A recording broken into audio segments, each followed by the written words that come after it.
Welcome to Sweet Life Beat Life. We hope this video helps. In this video, I will explain how to reset your Honda Odyssey maintenance light.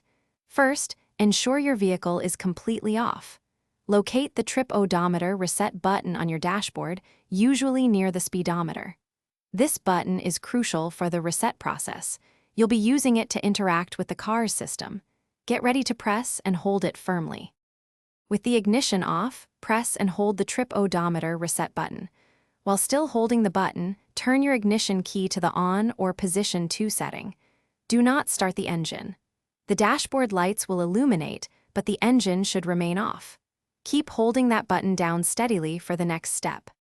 Continue holding the trip odometer button.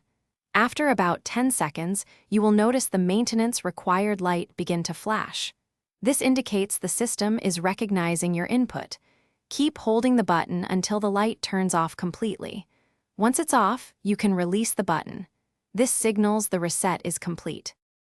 Now, start your Honda Odyssey's engine to confirm the maintenance light is no longer illuminated. If the light remains on, simply repeat the entire process from the beginning.